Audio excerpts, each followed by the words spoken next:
allegiance to the flag of the United States of America and to the republic for which it stands, one nation, under God, indivisible, with liberty and justice for all. Thank you. Mr. Smith, if you will call the roll, please. Yes, ma'am. Kathy Postlewaite. Present. Amanda Miller. Present. Josh Martin. I think he is absent. Jim Hurst. Present. Josh Fedor. Present. All right, we got a quorum. Thank you.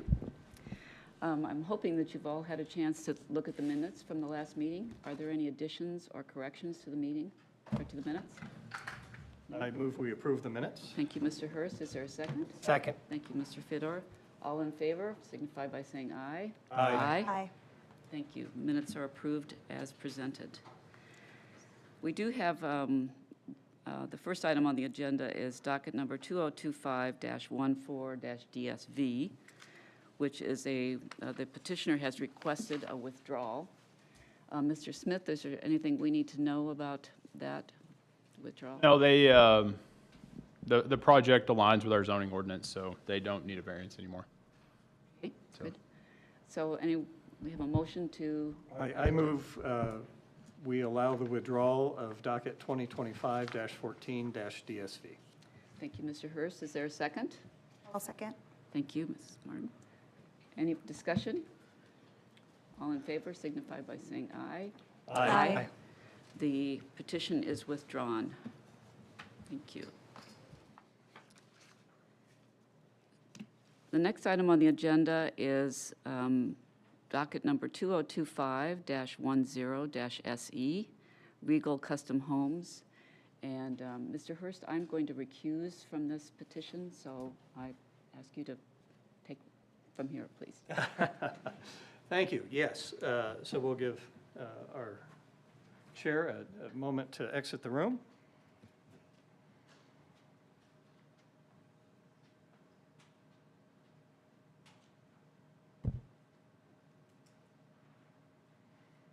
Okay, we will now hear docket 2025-10-SE, Regal Custom Homes, 7860 East 850 South, Zionsville, Indiana, a special exception pursuant to section 194.082 to provide for a major residential subdivision in the rural equestrian RE zoning district. Mr. Smith. Yes, sir. So, as you stated, this is going to be a special exception. This is traditionally subdivisions are handled through Plan Commission, right? This is being heard for a use for a special exception simply because the property is zoned RE, right? So if this is approved, this will still have to go through our subdivision process through the Plan Commission. But it's here tonight because of A, the number of lots, and B, the zoning, right? Major residential subdivisions require special exceptions in order for that use to be on RE zoned properties. So you can see the petitioner submitted a conceptual layout. I'm not sure if the TVs are on or if the screen's working. Okay, yeah. But here it is. Here's the conceptual layout. You'll see it on your screen or on the TV. You'll see the 14 lots. Staff has worked with the petitioner through the BZA process, essentially, and conceptually, this meets all of the design or all the development standards with this design. Fire engineering. They've also seen it.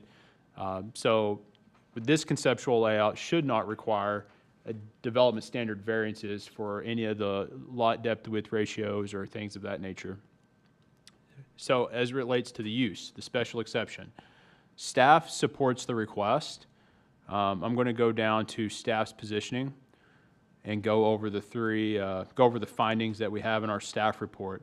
As it relates to public health, safety, and comfort, we agree with the petitioner and their findings. This request, we believe as staff, will not be injurious to the public health, safety, or general welfare.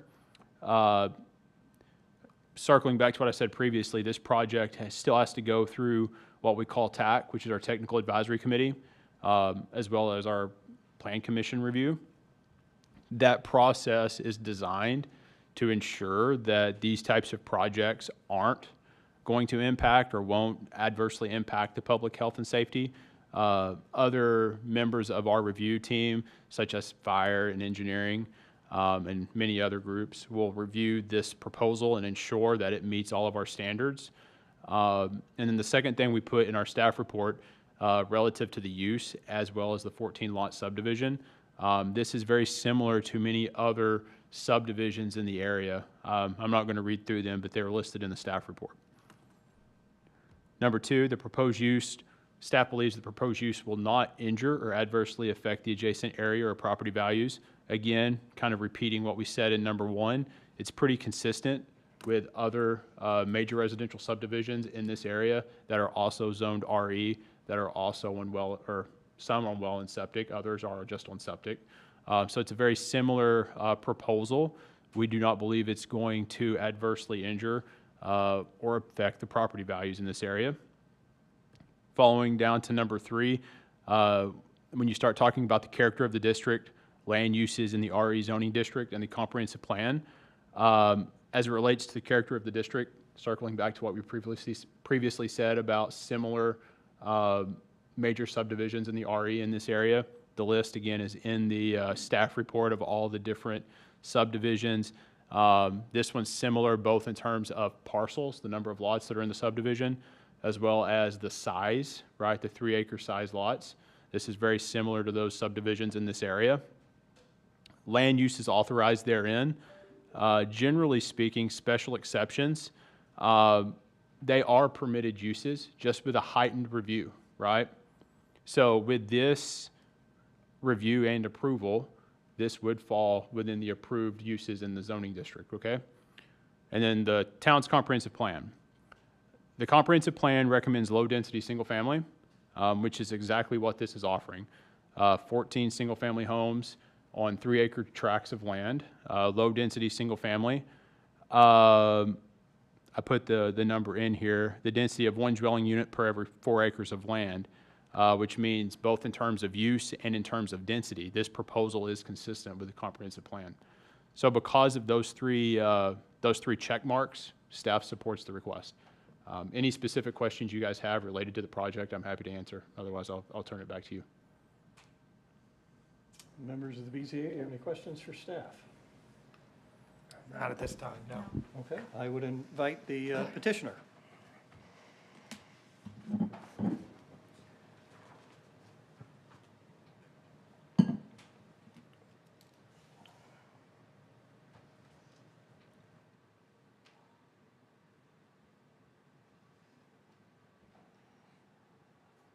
Good evening, members of the board. My name is Kyle Russiteritz, attorney with Denton's, located at 10 West Market Street in Indianapolis, 46204. I stand before you today representing Regal Custom Homes by Davis, the petitioner under the special exception petition assigned case number 2025-10-SE. The petition requests a special exception to provide for a 14-lot major residential subdivision in the rural equestrian zoning district. Joining me this evening are Brad Davis, president of Regal Custom Homes, Brandon Knox, director of land acquisition for Regal Custom Homes, and my colleague Suzanne Baker, a land use specialist with Denton's. The subject property is 61 acres at the northwest corner of 96th Street and 850 East. Many of you know that Larry Summers owned this property for many years. He recently sold the property to two nonprofits, Trinity Horizon and Hope Center. Trinity Horizon is a drug and alcohol treatment related entity, and Hope Center offers residential care for victims of human trafficking. We're pleased to understand that their intention is to use the proceeds of a sale to the property to Regal to further their causes and programs in the community. With respect to the petitioner, Regal Custom Homes by Davis. Regal Custom Homes is the custom home building division of Davis Building Group, formed exclusively to build custom homes, with Regal's clients receiving that personal, bespoke experience to the home building process. The Davis family has been building homes throughout central Indiana for 60 years. Brad himself is a third generation of the Davis family building those homes. With respect to custom home building, the Davis Group and Rio Custom Homes has experience constructing custom homes in upscale neighborhoods like Sagamore, Morse Overlook, Willowwood, Lake Clearwater, and other communities of the like in the greater central Indiana neighborhoods. The petition before you this evening, as Jonathan offered, is the first steps towards Regal Custom Homes fulfilling the vision it has for developing this 14-lot custom home neighborhood that they intend to name Saddlebrook Farms. I offer on this slide, copies of which you should have also in front of you. We offer an enhanced depiction of the conceptual plan included in the petition and the staff report materials. As you'll see, the natural landscape of the real estate lends itself to have a wooded environment with Ore Run bisecting a portion of the subdivision, really adding to the ambiance of the neighborhood's common area, which we expect will be a welcoming and visually appealing element of Saddlebrook Farms.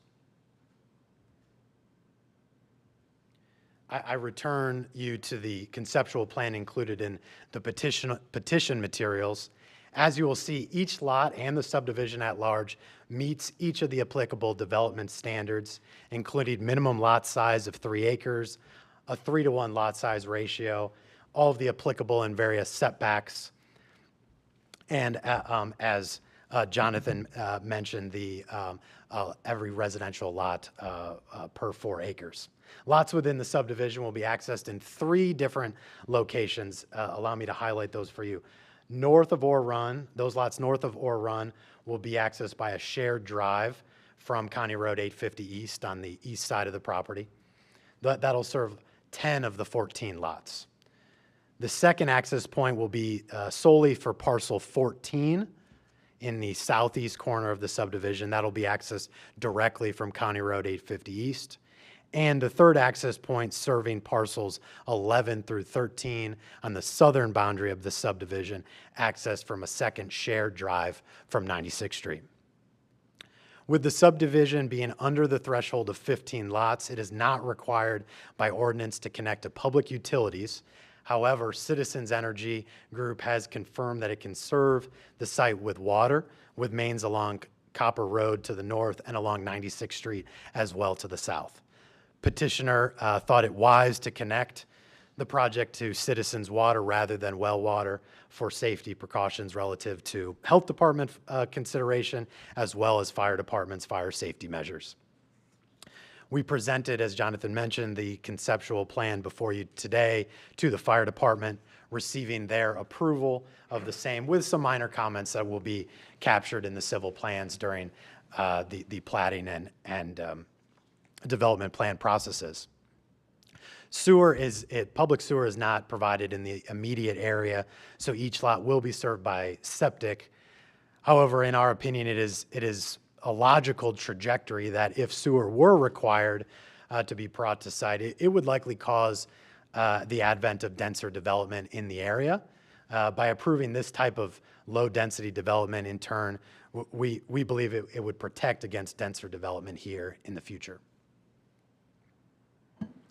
The petitioner anticipates that Regal Custom Homes will just be one of several accomplished home builders of prestige and experience in the custom home building field to construct homes in the subdivision.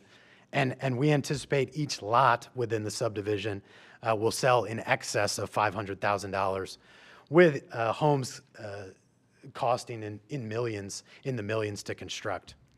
By way of illustration of the expected custom nature of the homes in the Saddlebrook Farms neighborhood, I'll offer a few slides. I think there's 7 slides, and again, you have copies in front of you to show you homes that align with the quality of the home that Regal and its custom home builders produce, really in the greater marketplace.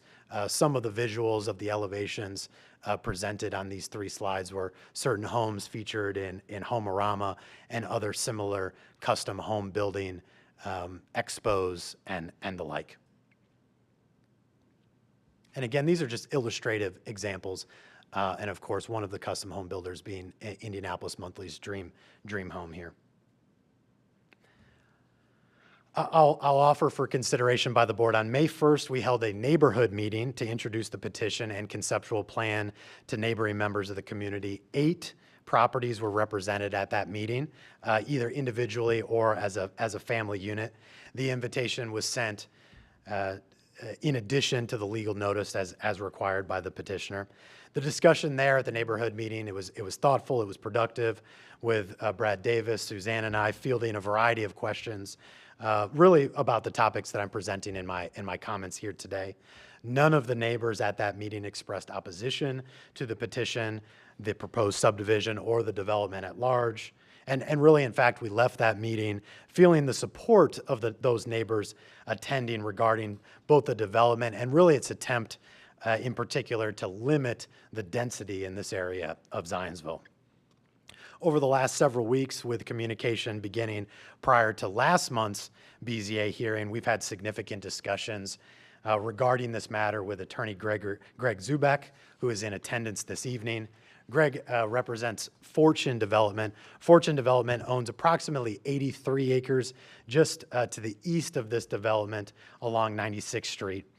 Not adjoining the property, but certainly within the vicinity. Earlier this week, on behalf of his client, Mr. Zubek presented a written set of commitments for our consideration.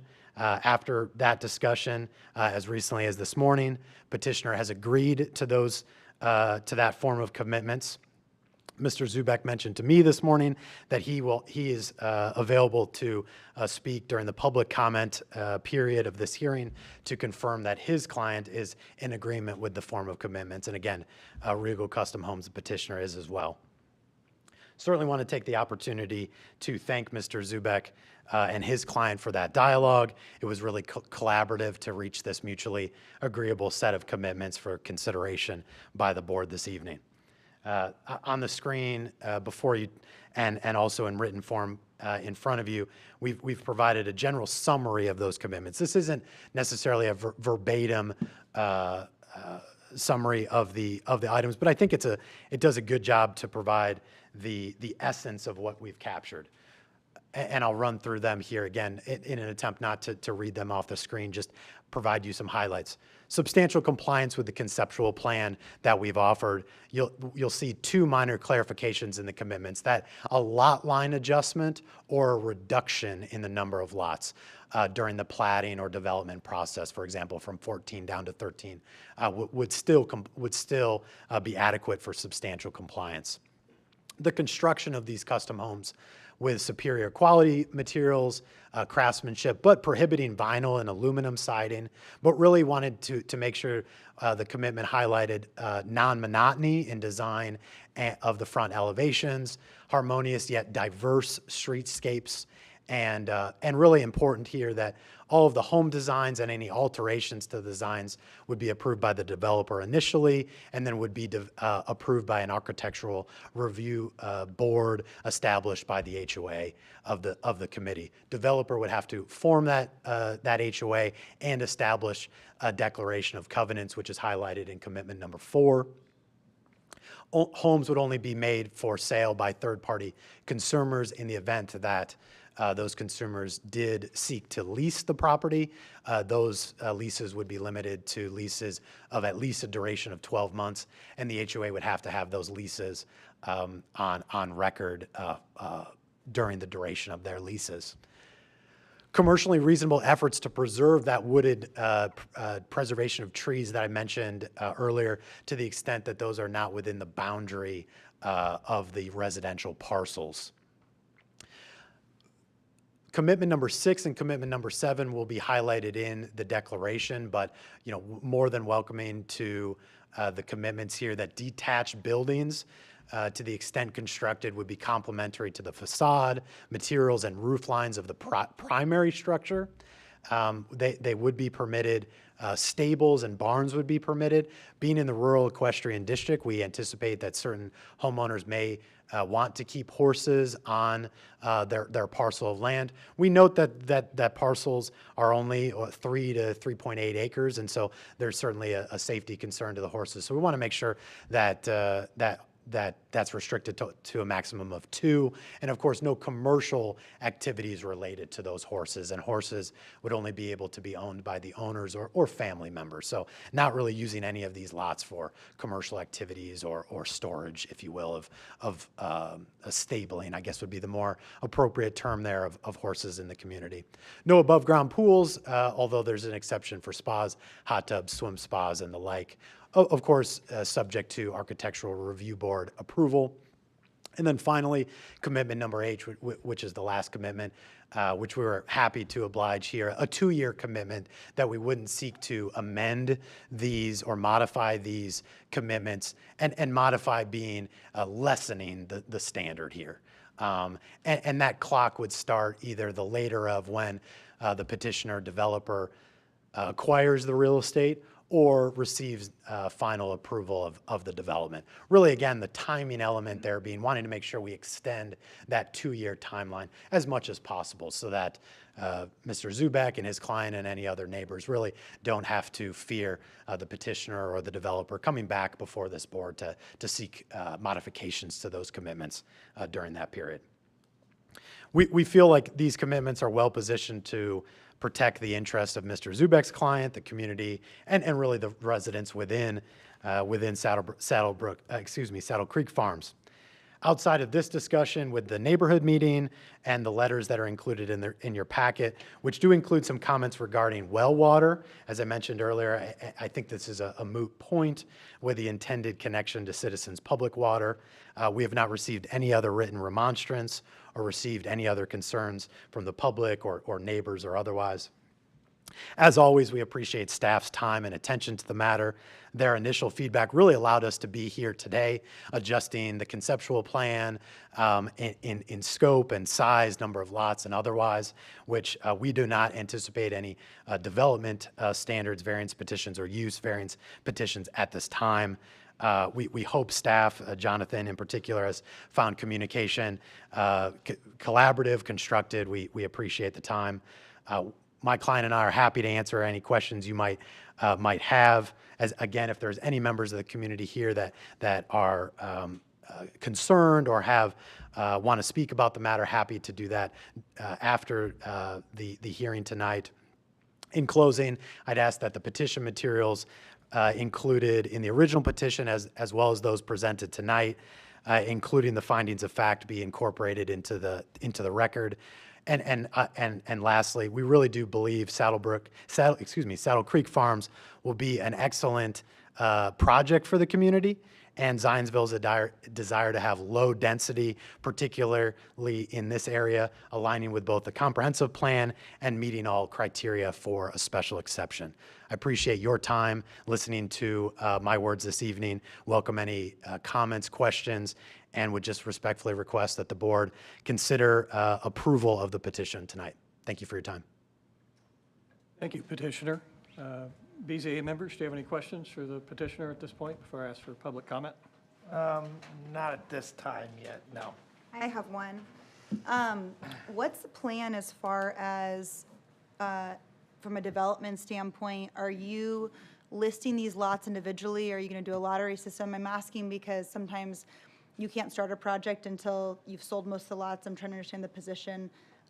From a timing, a lot of people develop stuff and then sit on it, or they'll develop the entire thing out, and so that it looks from the outside in, clean and put together. I'm kind of curious what you guys' strategy is.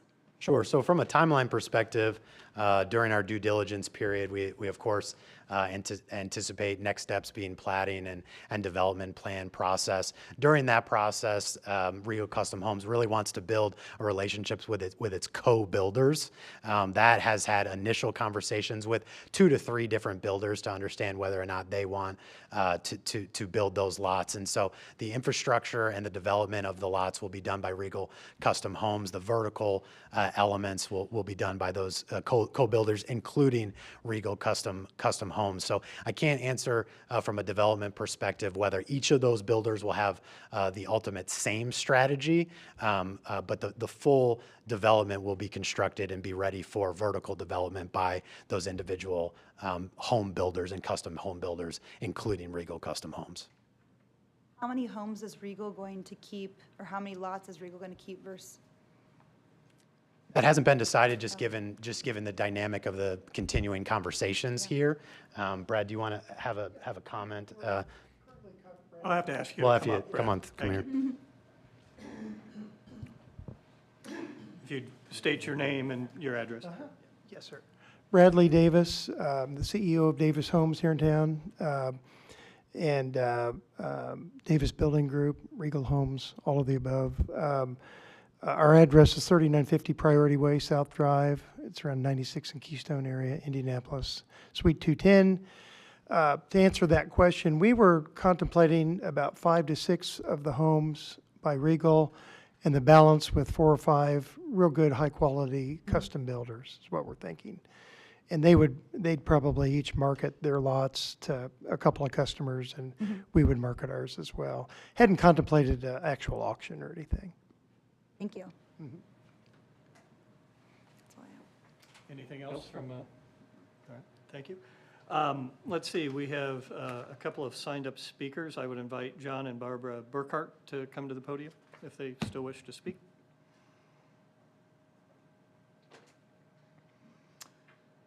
And Mr. Burkhart, if you would state your name and your address. John Burkhart, 8505 West 96th Street. I'm on the south side of 96th Street in Marion County. And knowing that Regal is planning on using Citizens Water, I have no comments.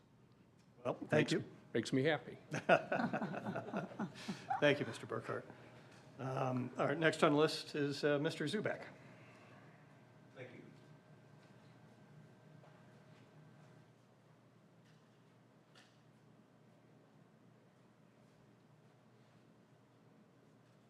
Greg Zubek, attorney at law, offices at 10475 Cross Point Boulevard, Indianapolis, Indiana 46256. I represent two entities, Fortune Development LLC and Fortune Development Carter LLC, both of which own property on 96th Street. As Kyle mentioned, the first entity owns some 80 acres, and Fortune Development owns also a substantial number of acres. These properties are somewhat east of the subject property, as he mentioned, in the vicinity, but not adjacent. We didn't get notice. We appreciate the fact that we were given an opportunity to learn about this project through the developer, even though we weren't entitled to and did not get legal notice. Again, we appreciate the fact that we were involved in the discussions. On behalf of my clients, we have worked out commitments, as mentioned by Kyle, with the petitioner. Petitioner's attorney has described them in substantial detail. The subject property of, I think, 58 acres, a little more than that, zoned RE. My clients believe that the special exception sought for 14 parcels or 14 lots on 58 acres to be developed with custom homes, along with the commitments that we have discussed and have been described, with those commitments and staff support that the project is something that my clients consider to be a reasonable development, a good development, and acceptable to my clients. We appreciate the courtesy that was extended by the developer and their good work in going through these commitments and making the project acceptable to my client with assurances as to custom homes being built on these 14 lots. That's all I have to say. Thank you. I'm happy to take any questions. Mr. Zubek, if I Yes. might, and I will ask the petitioner if there's any disagreement. If the BZA is inclined to grant this special exception, there appear to be two lists of commitments. There's the summary list that the petitioner presented up on screen, and then your letter. Can someone help us understand which set of commitments were? Neither of those, Mr. Hurst. Okay. There are formal commitments which we arrived at today, really this morning, and submitted to Mr. Smith this afternoon. The commitments that I had submitted were before we concluded our negotiations. The summary today is in fact just a summary of those 8 commitments, but there are 8 commitments that Jonathan has. Is this the stapled packet that I have here titled Zionsville Board of Zoning Appeals Petition Statement of Commitments? petition 2025-10 SE? I will say yes, but it, specifically, if you look on the agenda, it's the link titled 2025-10-SE Regal Custom Homes Commitments. It's the very last link that was given to That me. snuck into the agenda since I last Yeah, looked at yeah, it was given All to right, me thank earlier this morning or this afternoon at some point. And I put it on the agenda. So when you're talking about the commitments, the most recent one that both parties agreed to is attached to the agenda, and staff is going to request that that be the document that you refer to as commitments, not the summary and not the one in his letter. Thank you for the clarification. Correct. And so, What about this That one? is it printed off. Okay. Yeah, This is what I've that been document reading. is Okay. it printed off. and then in summary, I guess I would say I appreciate you pointing that out, Mr. Hurst and Jonathan, your explanation of that. Obviously, the approval, if there's going to be an approval by the Board of Zoning Appeals, it should include that the commitments are a part of that approval, or the Yes. approval is subject to those commitments. Thank you. Anything else? I think not. Thank you, Mr. Thank Zubek. you. Do we have anyone online? No one is online? Jim, just Did the real- petitioner have anything you wanted to add, or you just I'll just confirm. getting ready for questions? No, I'm just getting ready for question, but I'll confirm, Mr. Smith, and your question, that the most recent commitments that I believe you have printed out are the commitments that the petitioner is agreeable to the extent that the board wishes to include those in their motion and vote tonight. And then otherwise available for questions. Thank you. Thank you. They just need to be signed. The ones I have are not signed yet, so if it's attached as a condition of approval, you'll need to sign them and fill it out. It'll be populated, yes. I would note that that there is a timing element included in there, but absolutely, once those are executed and we can move forward with recording it, as Mr. Smith indicates. Thank you. BZA members, do you have any questions for staff or petitioners or discussions? And I may be getting ahead of myself a little bit. It may be a planning commission question, but traditionally on a subdivision, we require 2 entrances from a fire safety perspective. Well, has that been addressed on that north section of this property?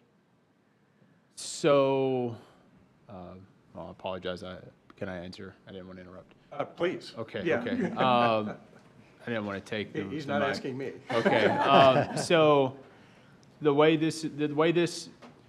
so the conceptual plan is a great place to start, but as the petitioner stated, the next step is plan commission, right? And there's I guess it is a public meeting, but most of the public never really attends it, but there is a meeting known as TAC, Technical Advisory Committee, that takes place during a workday, and that's where fire engineering, et cetera, will look at it. This, even though conceptually they have seen everything, this still has to go through TAC. And so that's why we use the word substantial compliance.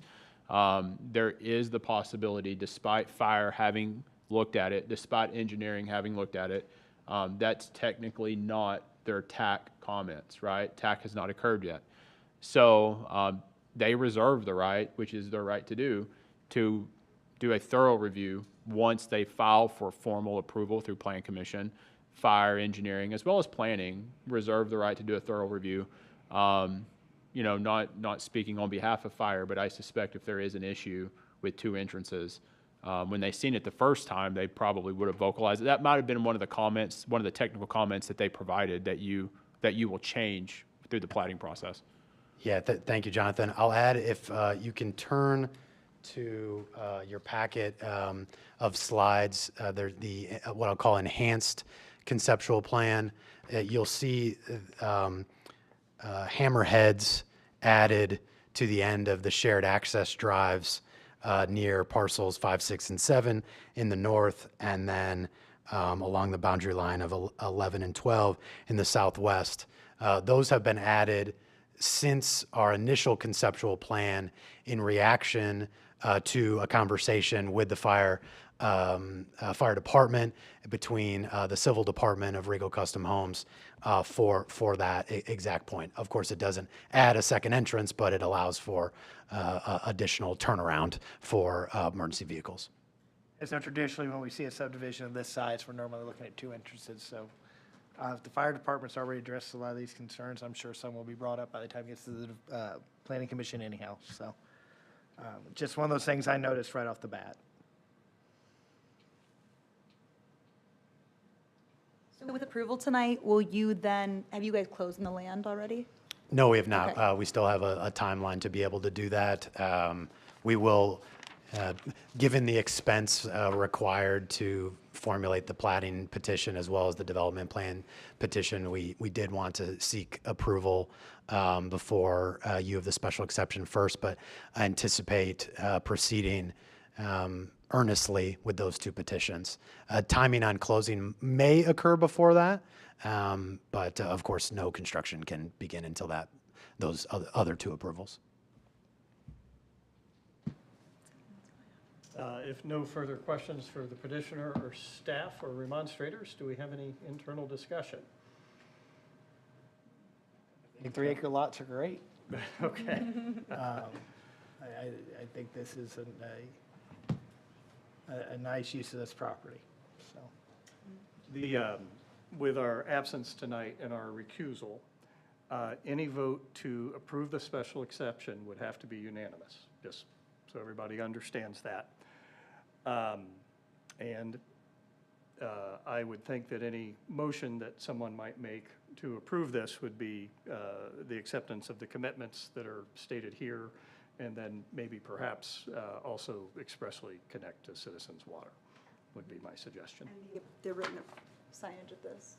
Yes. Signed copies of these, yeah, that's. Yeah. Yeah. And so I would entertain a motion if anyone is ready to make one. Sure. I move that docket 2025-10-SE special exception to allow a major residential subdivision at 7860 South, 850 East be approved as presented and described based on the findings in the staff report, staff recommendations, submitted facts of finding, and evidence submitted during the public hearing, as well as signed commitments stated during the meeting, and connectivity to Citizens Water for all lots. So, Thank you, Mr. Fedor. Is there a second? Second.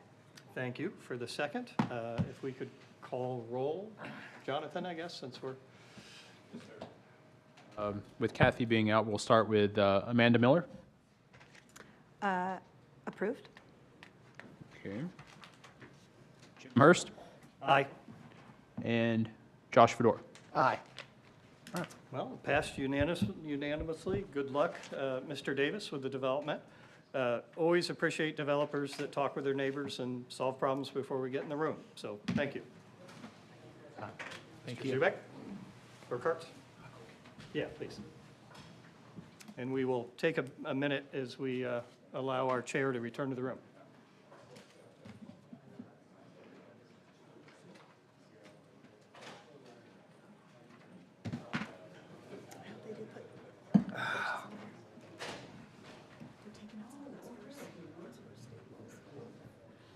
All right. So I'll only need all 3 to sign. Is she in here? Kind of.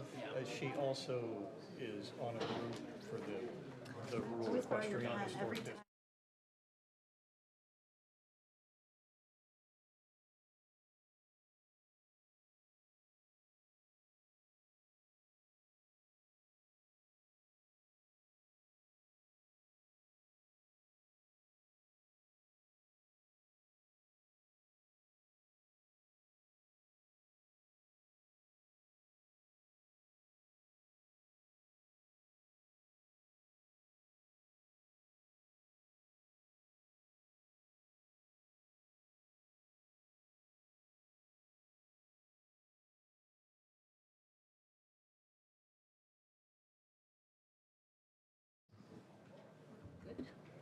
Yeah, I think we are Okay. ready to resume Very on your good. command. Thank you, Mr. Hurst, et al. for. The next item on the agenda is docket number 2025-12-DSV, Zionsville Youth Soccer. Is Kevin Coonan here? Great. Okay, first we'll hear the staff report, and then we'll ask you to come to the podium, give your name and address, and you can give your report. All right? Thank you. Mr. Smith? Yes, ma'am. So this property is in our what we call our AG zoning district, the General Agricultural Zoning District. The standards for that specific zoning district, this project is in violation of two of those. The first one is our wavelength requirement. The second one is color temperature requirements. Specifically as it relates to wavelengths, the petitioner wants to reduce that standard. As it relates to color temperature requirements, they are wanting to exceed what we have in our zoning ordinance. I'm going to go down to the staff analysis. Specifically as it relates to the as it relates to the light wavelength requirements, there's three findings that we reviewed. Will it be injurious to public health and safety? Will it impact the use or the value of the adjoining properties? And then the third one is an unnecessary hardship element as it relates to the zoning ordinance.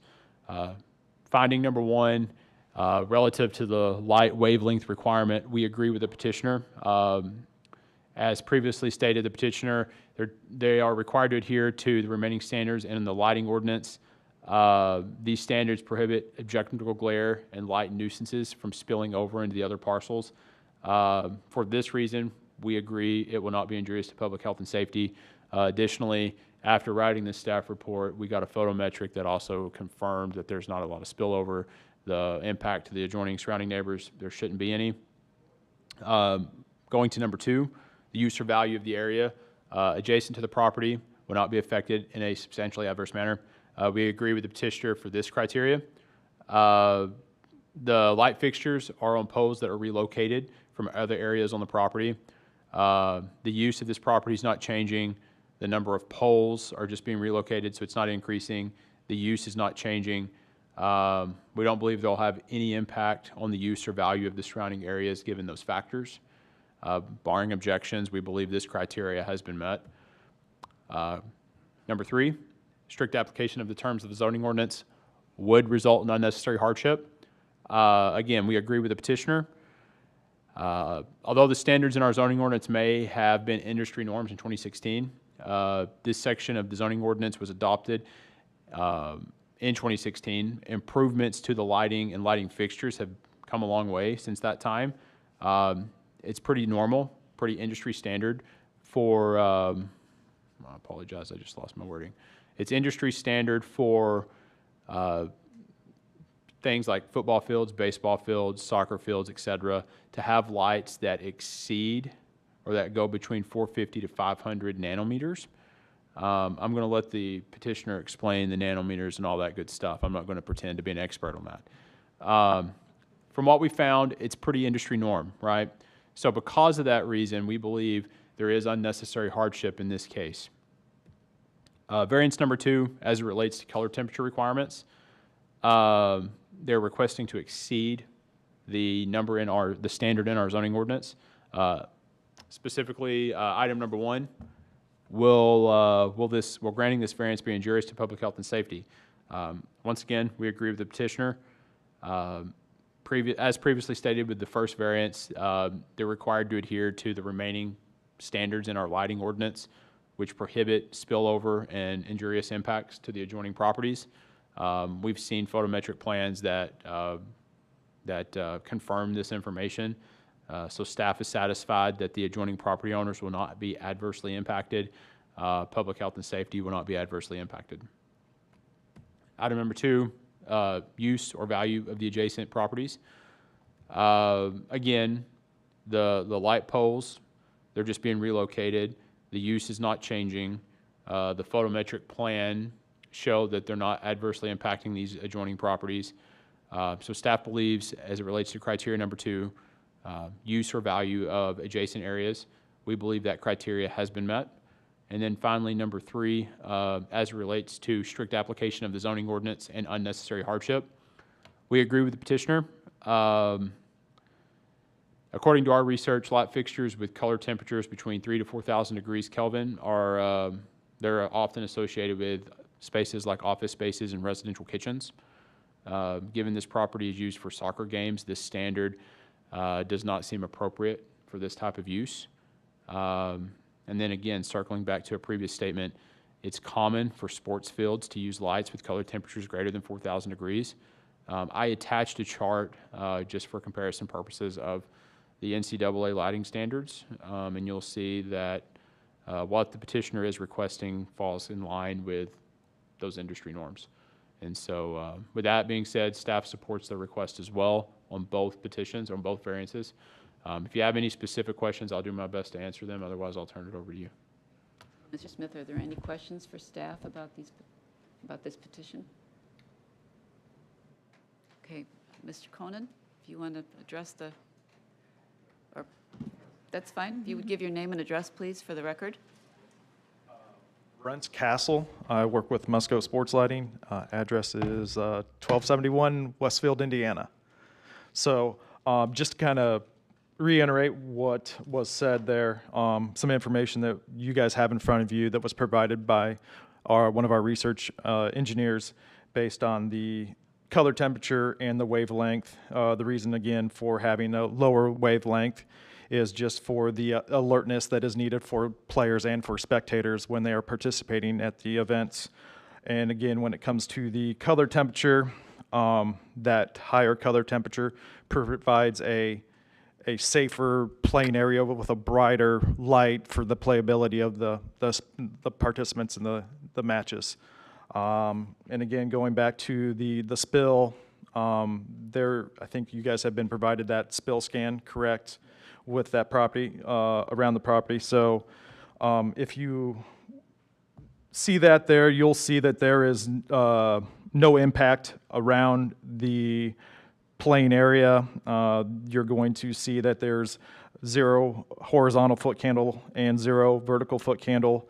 There is also a scan on there that mentions candela or glare. What that candela is, it's the measurement of glare. That is what anybody is going to have a issue with if they see it. But those glare values are less than 1% of what a low beam headlight is, and that falls onto, I think, a tree line that is to the west of the property there.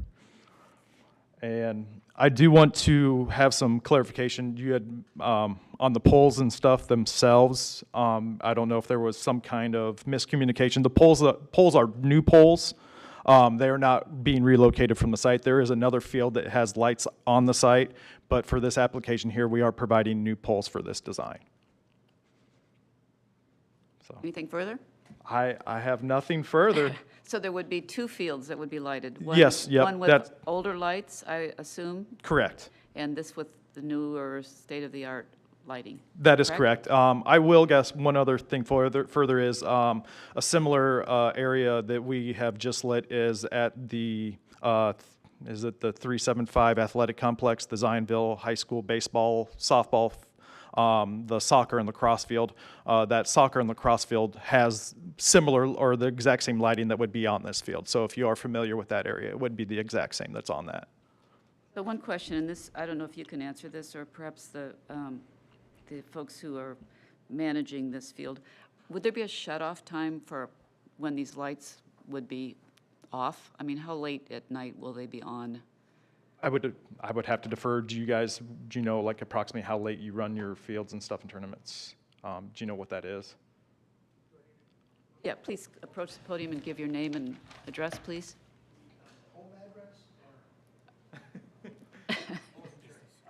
Business address is fine. Okay. My name is Dan Capsalis. I'm the Director of Operations for the Zionsville Youth Soccer Organization. Business address is 5616 South, 700 East, actually in Whitestown, address 46075. We will use the lighting. It enhances our facility tremendously and allows our players to play in the evenings. We don't go past, normally we never go past 10 o'clock in the evening, even on weeknights and weekends. So we've never had the use of our current lights. We've had them for 20 years, and I don't believe we've gone past 10 o'clock on any given night. So most of our games in the late fall early spring are done by, 7 o'clock is a standard game time. So by 9 o'clock, we're generally done. Okay, thank you. You're welcome. Questions for the petitioner about this? Asked my question. Read your mind. Thank you. Thank you. Any further questions for staff or for the petitioner about this petition? We don't want to do a deeper dive in nano. Nanoluminescence. nanometers and So on. Unnecessary hardship is, Foot candles. unnecessary hardship is always a difficult barrier to overcome. And so I accept the argument here is the technology changes. You, in a conversation earlier today, you were pointing out that technology changes and perhaps zoning code doesn't keep up with it.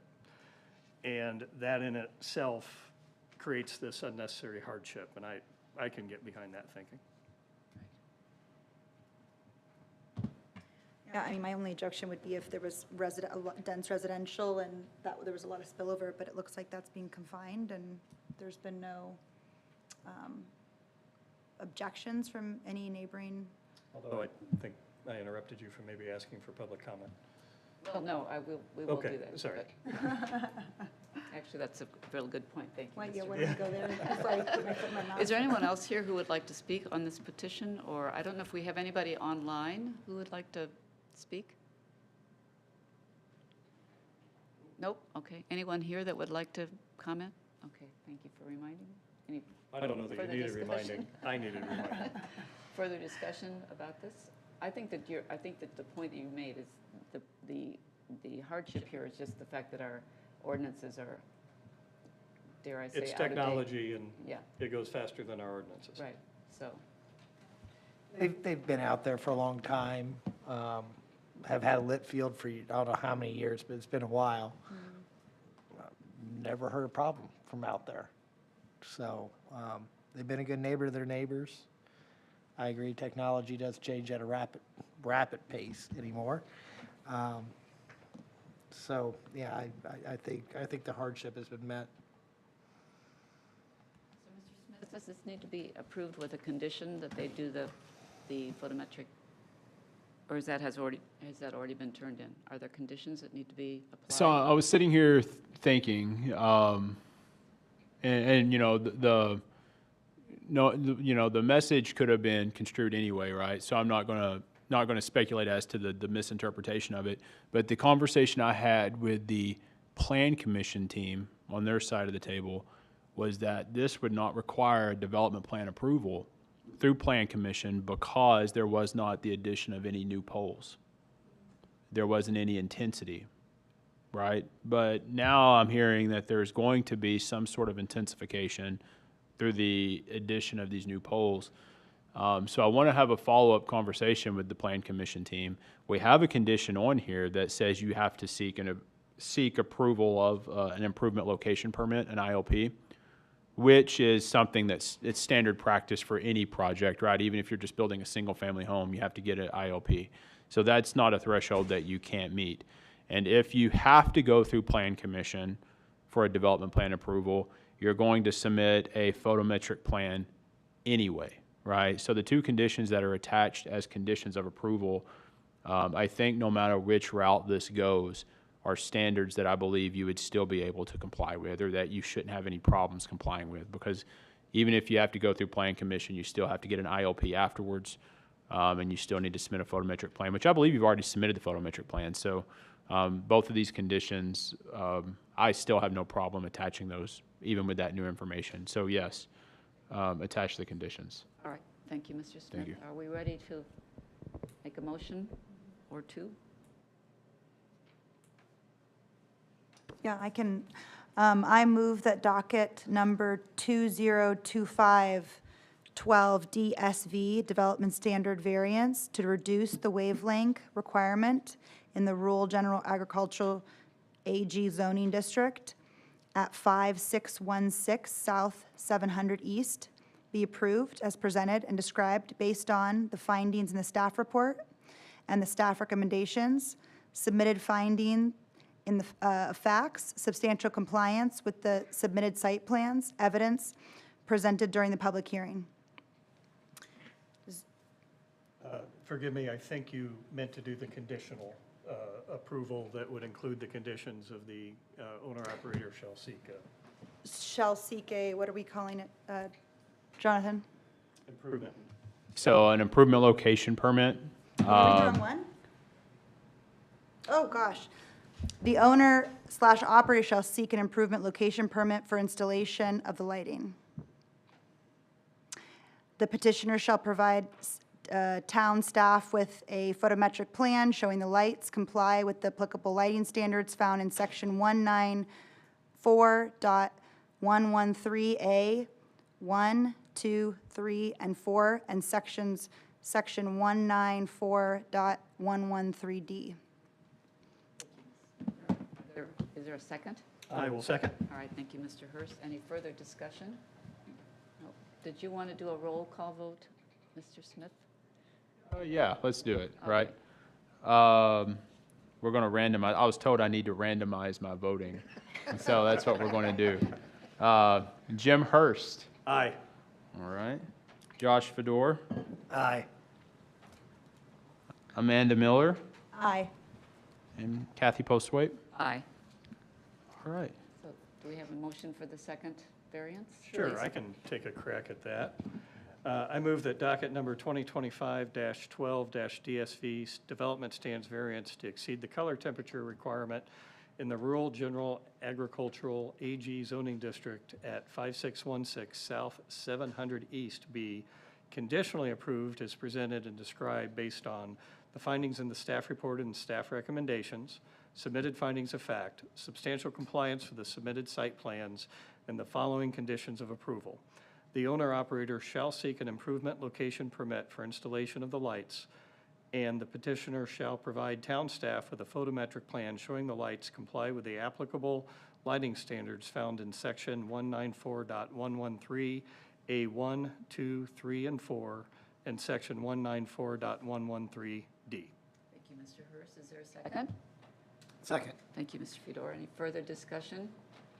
Mr. Smith? Amanda Miller. Aye. Jim Hurst. Aye. Josh Fedor. Aye. And Kathy Postwaite. Aye. All right.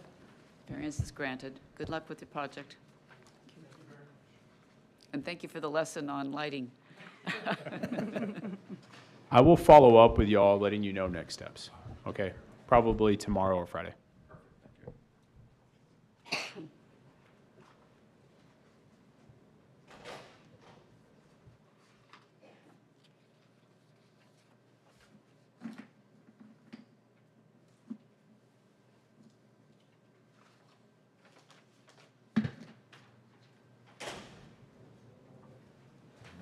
Good?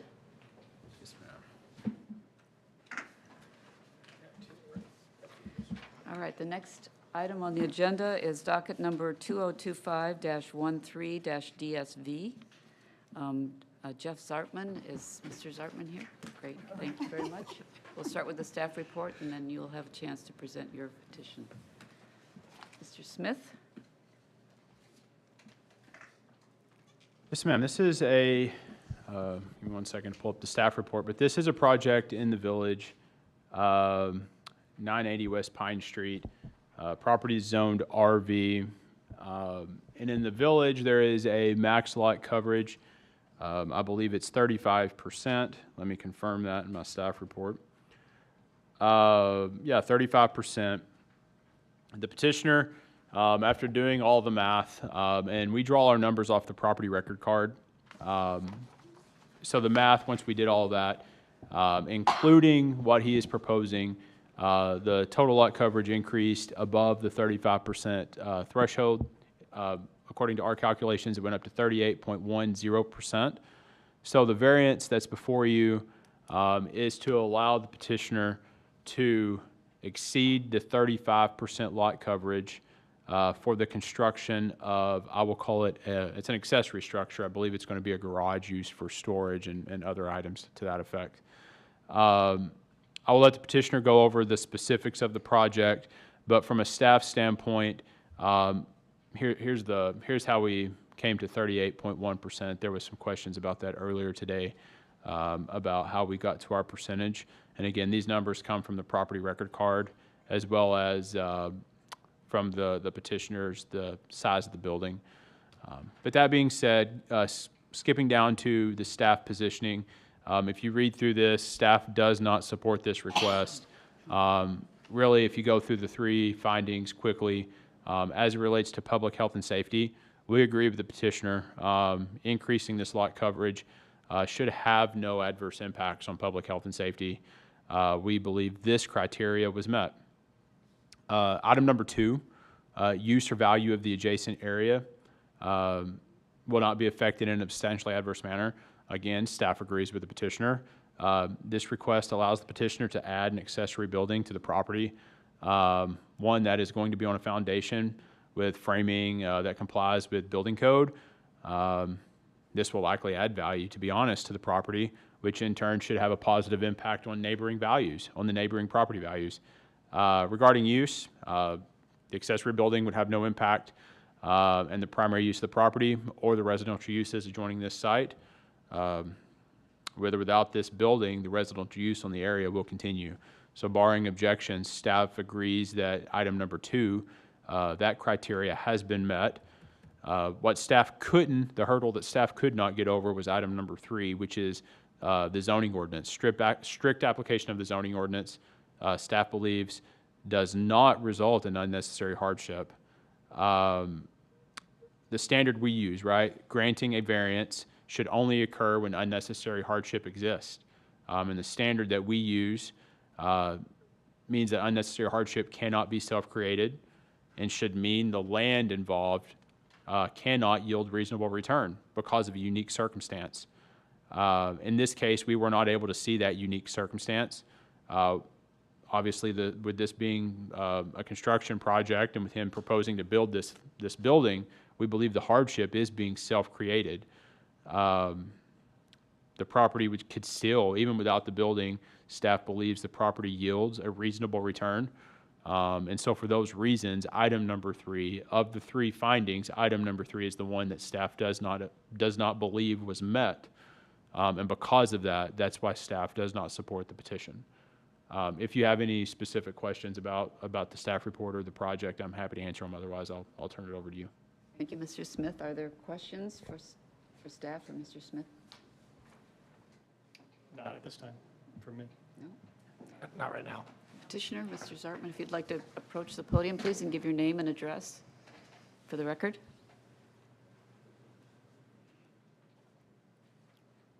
Jeff Zartman, 980 West Pine Street. Thank you, Jonathan, for going through that and getting me to this point, going through the process. Yes, we're wanting to, as Jonathan said, put an accessory structure on the property. It is a very small lot in the village, 6,098 square feet, which I know you said you went by the property card. I was looking at the numbers, and I went by the 0.14 acres that the property card said, and that's why my numbers say that we're at 33.2% and would be at 37.4% with the accessory building. You guys use 0.13, and I'm not sure where that came from, because 0.14 is what was on the property card. So, so we're looking at 2.4% over the 35% is what we're asking for. I'd like to kind of tell you how we got here.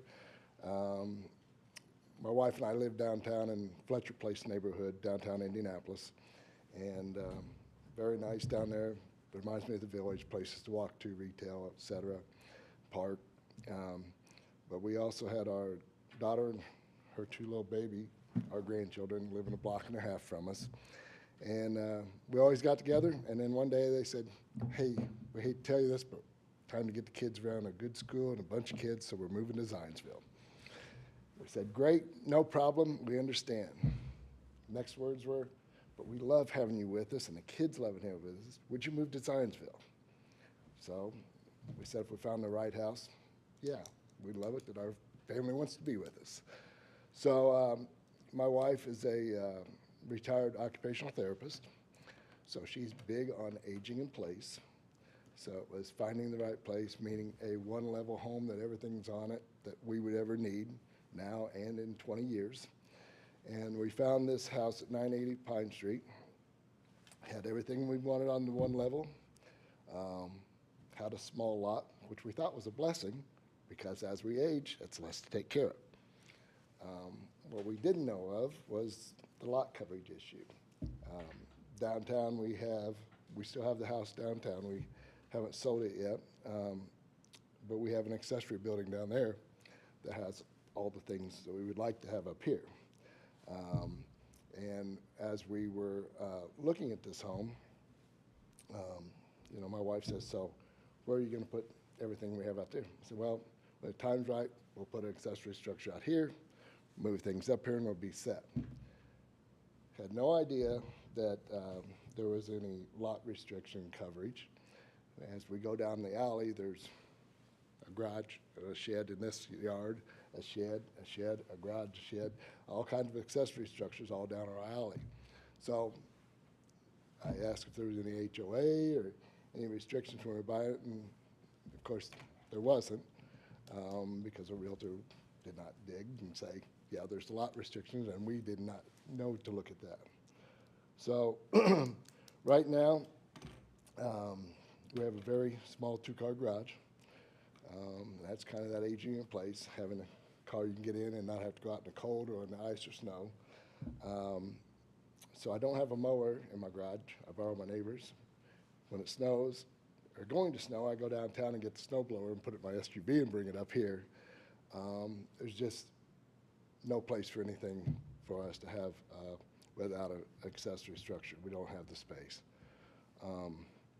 So we're proposing to build this structure, a stick-built, not a shed brought in and just dropped, one that would match our house, one that would be painted to match the house, would be an attractive structure that would improve the looks of the neighborhood, improve the value of the home, and I think it would be a nice addition.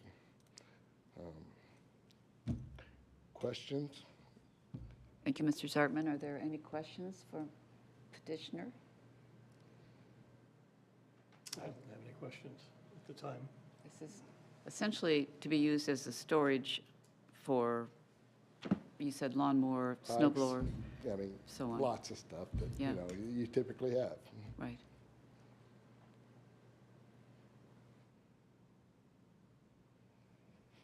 And I noticed your lot size looks very comparable to most of the other lots in that.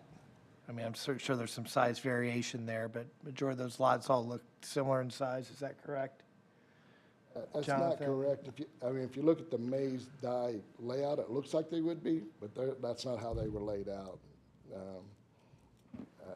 unless you can tell differently. Yeah, so just to be honest, I haven't, I didn't go through the entire neighborhood checking the parcel sizes, and clearly there was some description, there was some sort of mistake made with the size of yours, right? So Yeah, I mean- clearly I don't want to sit here and speak and say these sizes are specific, but what I can say is it's not uncommon for 6,000 square foot size 6,000 square foot is a common. parcels, not just in his block, but kind of throughout the village. Okay.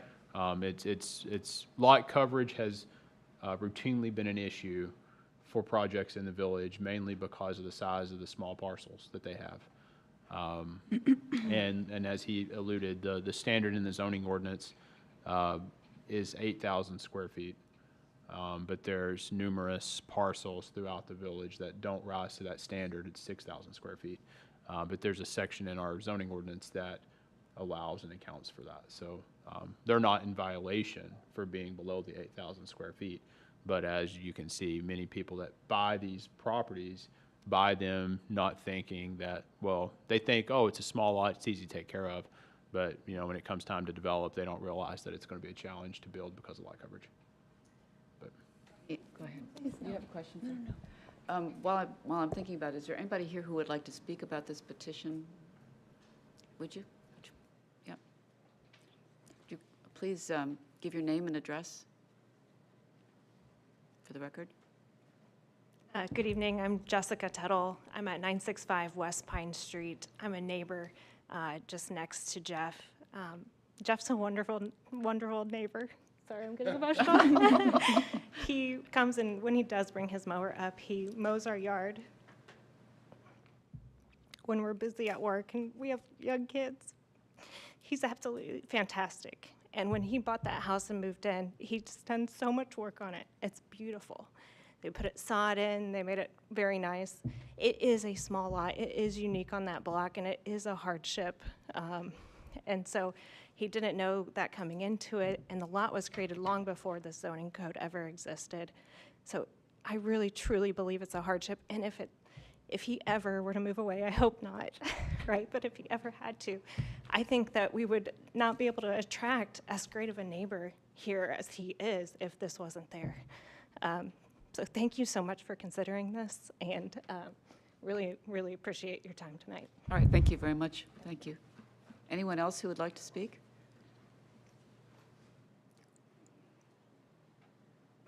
I will probably not be as an emotional person as the previous speaker. I'm Brad Johnson, 960 West Pine. I own the 2 lots to the east of Jeff. My wife and I do support the addition of the accessory structure. If anyone were to be impacted by it, it would be our lot. It is quite consistent with everything else that's along that street as well as that alley in particular. Like I said, we see no issues with that. I'm not sure, as an urban planner, I'm not sure if the town's regulations were based on, usually if you have a lot coverage standard, it's based on either aesthetics, like we don't want too much of the lot covered because it may start looking poor, or for drainage purposes. And it may be both, I don't know, but in regards to drainage, if that extra percentage over, that can be accommodated by rain gardens, French drains, under drains, whatever that might be, for minimal cost. We would certainly support that as well if that were the direction the BZA were to go. And if it's in regards to aesthetics, honestly, there's much worse in our neck of the woods. That property is pristine. It looks really nice. What they're building is not something you buy from a Home Depot. It's going to be a custom-built structure. We appreciate that, and we know that it will be consistent with the architecture there. And Jeff mentioned the snow blower. He's the kind of guy that when it does come to the Zionsville location, he's snow blowing our sidewalks as well, which is quite nice. So we do appreciate him as a neighbor and think that it's a nice addition for the property. Thank you. Thank you very much for your input. I just have a comment. I should be asking a question, but I lived in the village for many years, and I probably wouldn't have moved if I had someone mowing my lawn. So I wish I was your neighbor. I will say that everyone on my block had sheds like this, and because the lots are so small, what I have found in the village is that people end up leaving their trash cans on the side of the house visible, which makes it aesthetically unpleasing, and mowers and equipment out versus tucking it away. Most people don't have the sensibility just to not buy one if they don't have a space for it and borrow a neighbor's. But so I definitely think from a visual standpoint, this would improve that area and add to home values. Any other input or thoughts? Now, I'm going back to staff's, we've seen this numerous times in the village. The lot coverage is a number, then hardship can't be self-created. I wish it wasn't the case, but that's the case in this situation. It's a lot coverage thing, then I think a lot of the reason we have lot coverage concerns in the village, it's because of flooding. If you've lived in long enough in Zionsville, you've seen it flood at some point in time. But I'm just not seeing any where the unnecessary hardship comes in. Is this at the top of, is this in a flood zone?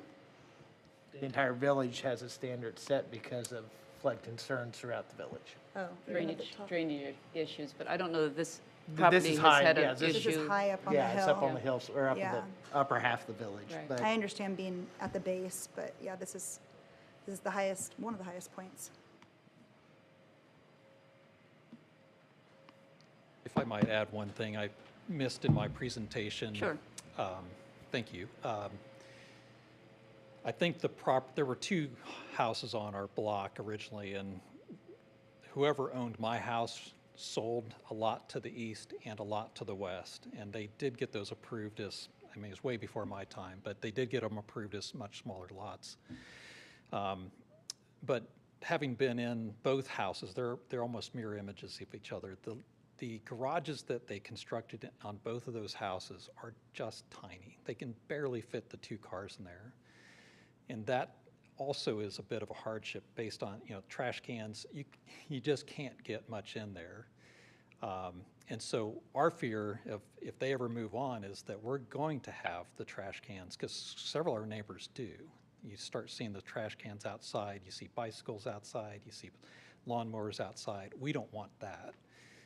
To us, an aesthetic shed is a much better solution than having that stuff stored outside, especially under the hardship that they have, which is, or I shouldn't say practical difficulty really, for having a garage that's quite too small.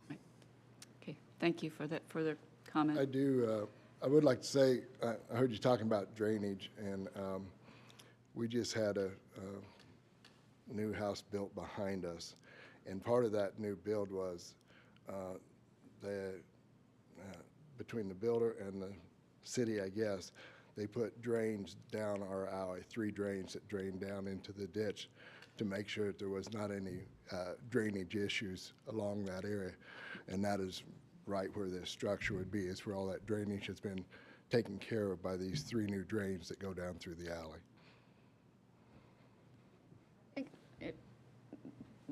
My view is that we frequently see these come before the BZA where people would like to exceed the 35% lot coverage because they want their houses to be larger, they have plans, they want various things to happen. And it is for many people a surprise to find out that there is a limit to what the lot coverage can be. I think that that's one common theme that we frequently see here. This strikes me as being not so excessive. I mean, we've had people that have asked for, almost 50% lot coverage in a petition. This is not excessive, and I guess in my view there is a hardship in not being able to put things out of view that really your neighbors want to have out of view, and trash cans and lawnmowers and so on.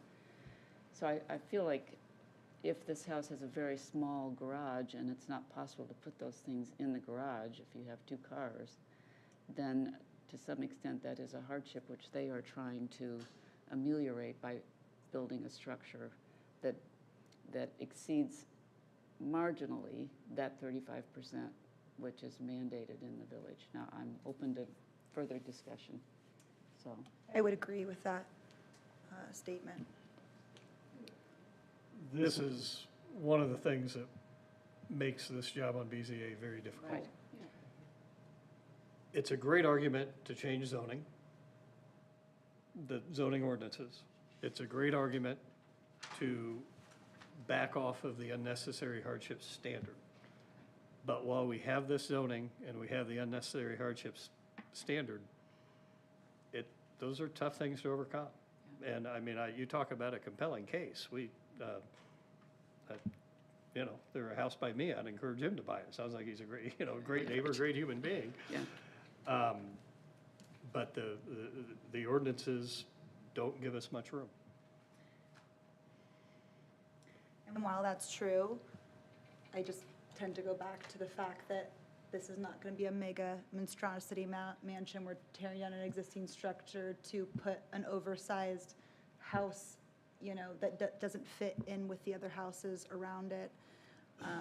We're trying to keep a wonderful person in Zionsville and add something, a utilitarian use. And while it's not exactly hardship, I think I think there can be made an argument, right? We didn't have a garage. We have 3 kids, so we had to shuttle through, but I also, we had a shed, so we did get to put everything in our shed.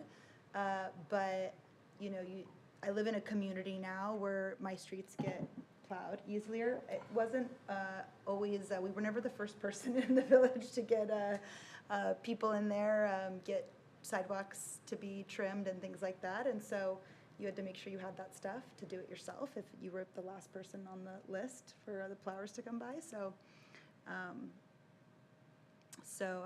there's hardship in that I see, so.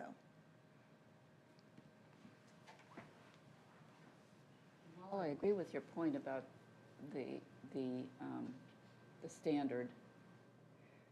The law has given the BZA the power of discretion. So those standards are important, and I don't think that we want to stray far from the standards. But we do have the discretion, case by case, to be able to make decisions on what we think is the best. I agree if all 3 of those conditions can be met. Right. And I'm struggling with the unnecessary hardship condition. Yeah. If that's not crossed, I would disagree that we have discretion. Yeah. I'm in the same boat. I think it's sounds like a great man, great neighbor, great everything.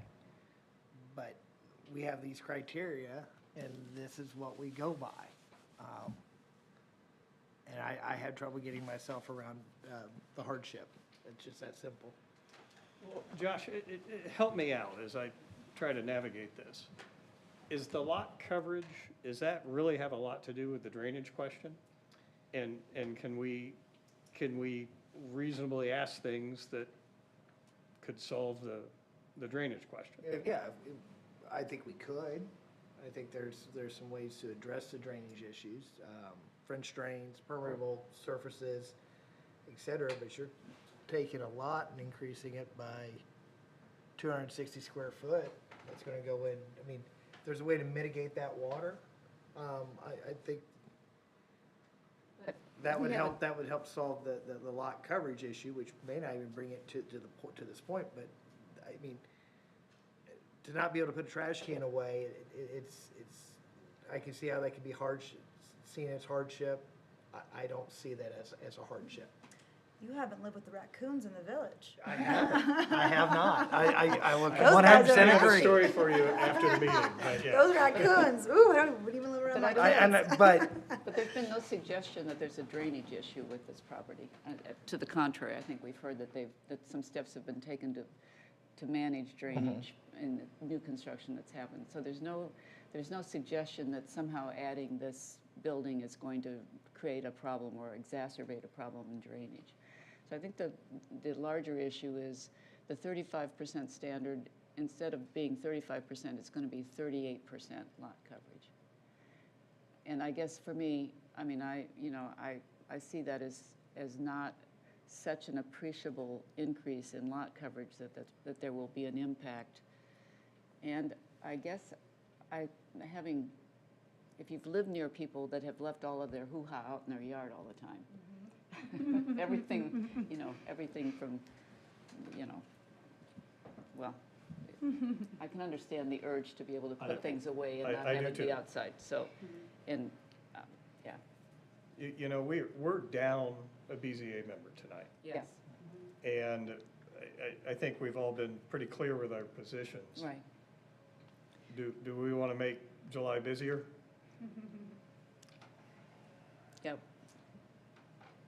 If we would vote, if it were a tie, if we voted and it was 2-2, then it would be continued? Yeah, it would be automatically bumped to the next meeting. Right. The unfortunate part is, there's no promise that the next meeting there'll be 5. So, I mean, you still could be back here next month with 4. But, yeah, a 2-2 tie at that point would still bump it, then another meeting. So as long as it's a tie, it's continued. So is consideration that the standard is 8,000 square feet for the village, does that come into play at all? That Well- this was allowed to be built at 6,100 square feet, does that come into play at all? 35% standard is not contingent on lot size. It's 35% of the existing lot. So it's not a prorated or it's not a scaled based on lot size. It's a standard. So I'm going to throw something out crazy if I can't get these two to agree to this. There is a loophole here that if you put a living green space on your roof, which I had on mine, it gives you back percentage back to your parcel. So if you were to make the roof a flat top roof and put beds up there, in my house it was self-growing, so we never had to maintain it, touch it. Once it was done, but it gives a percentage back and offsets your variance as far as green space. I'm Mr. just Smith, saying. do I see you? I don't know if we've talked about this either, but there is a second idea, and I may have told you this and you just disagreed with it, but the way we calculate an accessory building, well, no, that would still be lot coverage, so that idea doesn't work. But I do want to circle back to the 38% versus the 37. Looking at your surveyor report, which is, I assume you paid for, somebody produced this survey. It's showing, according to this survey, which is, I'm inclined to believe these guys because they did it more recently than when the actual subdivision was created 100 years ago, right? They're showing the dimensions of your lot to be 40 by 150, which if I do 40 by 150, Yeah, I know that comes to that is 6,000. 6,000 square feet. So And I when was you- just going by the property card. Yeah, so that said .14. if we get to a point where a motion is made, yeah, let's stay with, if you're going to approve something, approve it to be at 38.1%. Don't approve 37, because then we won't have enough. Okay, so if you elect to approve it at 38.1. To Ms. Miller's point, if someone were to put a live roof on this, would that deduct enough? So, there is a section in our zoning ordinance. I'm not going to start talking about the roof because I don't know that specifically, okay? But there is a section in our zoning ordinance that if you, for decks, patios, things of that nature, if you transition those from concrete to pavers or pervious surfaces, you're given a 2% lot credit. The problem with this gentleman's property is his patios, for example, are attached to your house and they're covered, right? So maybe you would be willing to knock up the concrete on your patio and make it a paver patio. If you were to do something like that, you could take advantage of the 2% credit, right? And so that would give you access to 37% lot coverage, but you would have to be willing to make one of your decks or your patios like a paver pervious surface type thing, right? And that would require you altering one of your patios or something to that effect. Our patio is indented into our house. Yeah, and so It's not a that would patio be that sticks out in the problematic. yard. And even if you were to do that, that gets you at 37%. Let's say you did that. You're still over. You still have a problem, right? And so there are ways you could tweak it a little bit, but I don't think even with tweaking it, I don't think we could get to a solution that would allow you to have a 260 square foot building without a variance, right? Even with the additional 2%. Which you're saying it'd be very challenging to do because it actually goes into your house. Yeah, we'd have to Yeah. jackhammer the whole house. Yeah. Sorry, but is the property line down the sidewalk with the concrete? So you could use some of the concrete on the sidewalk? So your property line, Sorry, excuse me. Let's just, sorry. okay. Can I answer? I Sure. don't want to speak out of turn, okay. So your property line starts where right-of-way ends, right? So to answer your question about where that is, that would be challenging. You would have to find somebody who could come out and stake that for you. It's easy to say, look at this picture, and it'll show you, right? But the challenge is, it's one thing to look at a picture, it's another thing to go to the concrete and be like, oh, here's where right-of-way ends, and here's where my property line begins. Somebody like a surveyor, somebody of that nature could come out and stake it, but they're going to stake it according to the survey that they did. And even if they came out and staked it and by some chance part of the concrete was part of your property, that would have been reflected in the survey that you have here, right? And the survey you have shows that you got 40 by 150. So even if that may very well, it's not colored, it's not an aerial photo. So this area may include part of the concrete, I have no idea.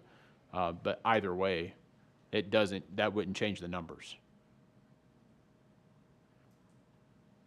So are we ready to make some kind of a decision? Even if it's a no decision? I know the hardship question is always present. This is not new. I will say we're one of the few towns that has this restrictive hardship clauses, and while I respect it in many cases, I think that it's important to consider cases that maybe shouldn't be applied to. Again, I believe that the stricter standard serves a purpose for the town and preserving the town. But I also believe that the Board of Zoning Appeals is given the discretion in decision-making. And so that's the good news and the bad news, let me put it that way. So are we ready to make a motion of some type here?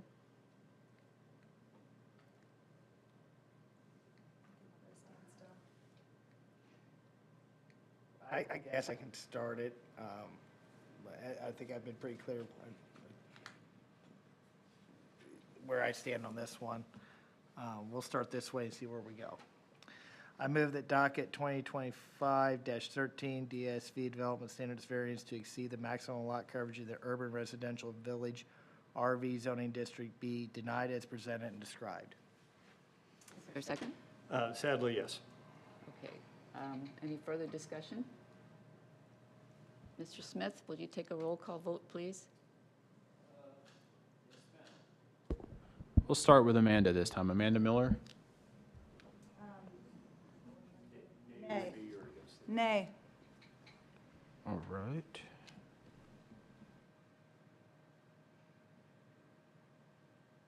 Kathy Postlethwaite? Nay. Jim Hurst? Aye. Josh Fedor? Aye. So since have a we are tie. tied, then that continues this to our next meeting. Is that correct? Y'all can continue to debate, come forward with another motion. Or Are we obligated to? want to rely on Dan.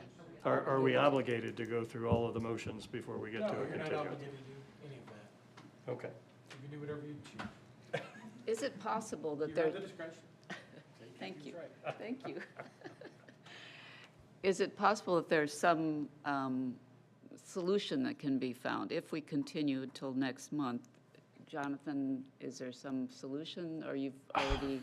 Or is there, Jim, Is- anything? You're not going to like the solution. Is there, And your is ne- there any way I can work with you to see if we can come up with Well, that's what I was about to tell you. some type of, I can't promise you anything, and odds are it's going to be denied because I believe one of your neighbors tried this previously. But you do have an alleyway behind your house. And we do have a process that you could go through to vacate an alley. Now, your neighbor did it. They were denied. There was some remonstrance to that. And you may very well just completely refuse to vacate your alleyway. But if you were to be able to successfully vacate that alleyway, that would give you access to 15 feet by 40, which is an extra 600 square feet that you could incorporate. I don't think we could do that because there's two houses beyond our house in that alley that couldn't get to their house then, that have garages there. And that's why I said it's going to be very problematic. We can try, but the bottom line is we got to make the math work, right? If we somehow find a way to get out of BZA, that means we got to get your property larger somehow, right? And if vacating the alleyway is not going to work, Or the building smaller? or the building smaller, or something redesigned on your home.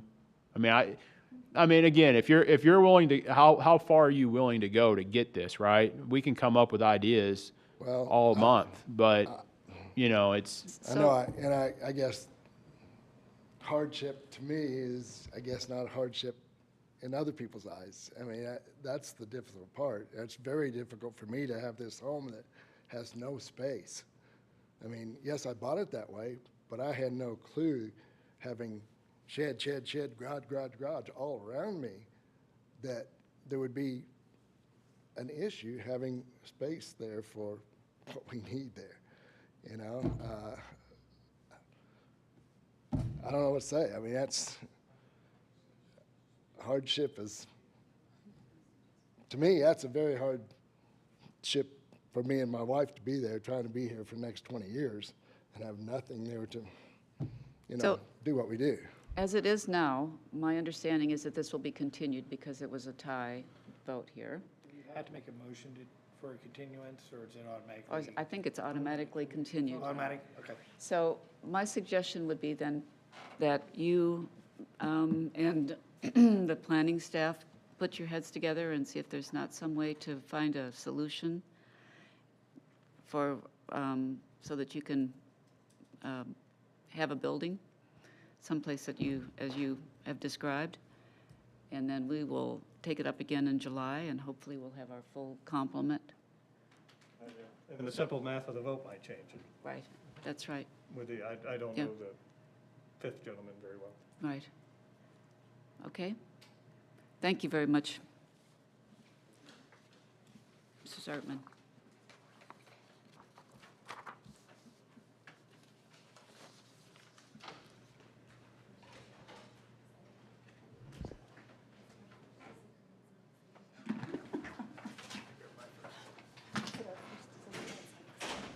Okay, the next item on our agenda is docket number 2025-15-DSV. Mr. Christman, are you present? I guess must be you. We'll let the staff report first, and then you'll have the chance to go to the podium, give your name and address for us, please. Mr. Smith? yes, ma'am. So this is another development standard variance. This property is in our, what we call our R2 zoning district, which is single family and or two family residential. The project is, I believe it's a garage that'll be used for storing of various personal items.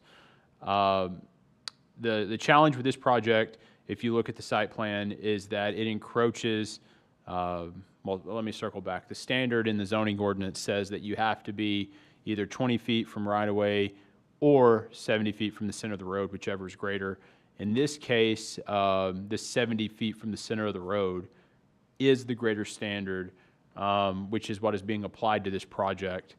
And as it is currently proposed, I believe the number, I'm looking here specifically, I believe the number is 25 feet from the center of the road. So obviously this project, as it's currently proposed, encroaches into that 70-foot from center line front yard setback, which is triggering the need for this variance. So to circle to staff's positioning, you can see here that staff for this one does not support the request based off of the findings that we have. Finding number one, the grant will not be injurious to public health and safety, right? Staff disagrees with this, and we disagree based off of research we did with our town's 2010 thoroughfare plan. If you look at County Road 800 East, it's a collector, or it's proposed as a collector, which requires a 40-foot right-of-way from center of the road. There's also a 12-foot wide multi-use path for this proposal. So the thoroughfare plan recommends a 40-foot right-of-way from center of the road, and the petitioner's proposing to build his building 20 feet from the center of the road. Staff believes this is problematic.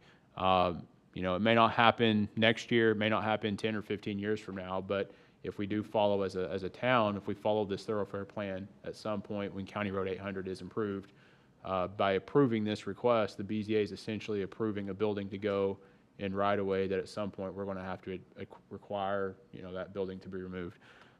So we do believe this would be injurious to public health and safety at some point. Number 2, use or value of the area adjacent to the property, and this variance will not be affected in a substantially adverse manner. For this point, staff does agree with the petitioner. This request should not and will not adversely impact use or values. They're building an accessory structure, which is common, and it's also a permitted use in this zoning district. Many of the residential homes have accessory structures in this area. Constructing this building does not change the use of the property, has no impact on the use of the surrounding properties. Additionally, the construction of this building would add value to the property, which in turn has a positive impact on the area surrounding it. So specifically for criteria number 2, staff agrees with the petitioner. Falling down to item number 3, which is where we talk about strict application of the zoning ordinance and unnecessary hardship. For this criteria, staff does not agree with the petitioner. Again, we believe that granting a variance should only occur when unnecessary hardship exists. Unnecessary hardship exists when the land involved cannot yield a reasonable return because of unique circumstances. Again, it cannot yield a reasonable return because of unique circumstances. In this case, staff does not believe this request rises to that level. We read through the petitioner's narrative. This building is going to be used for the storage of personal belongings. And as far as the location of the proposed structure, quoting it, significantly constrained by setback requirements and unbuildable flood risk. We did review our floodway data in our GIS system. Unfortunately, this property is not in the floodway. So we didn't feel like that was really applicable. And the setback standards, simply put, it's an inconvenience for this project, but setback standards are applied to every single property that we have in the town of Zionsville. So that's not a unique circumstance. And so staff, when we looked at the flood issues or the setback constraints, we just did not see where there was a unique condition or an unnecessary hardship. Additionally, as previously was stated with previous petitions, hardship cannot be self-created. And we feel like, in this case, that's a challenge to overcome. So given the floodplain, the lack of it being in a floodplain, given the fact that setbacks are applied to every single parcel that we have in the town of Zionsville, coupled that with, we believe it's a self-created hardship. That's the reason why staff didn't support criteria number 3, and that's also why we didn't support the variance request. With that, happy to answer any questions. Thank you, Mr. Smith. Are there questions for staff on? No? Mr. Chrisman, if you would come to the podium, please, and give your name and... Okay, fine. Give your name and address, please, and...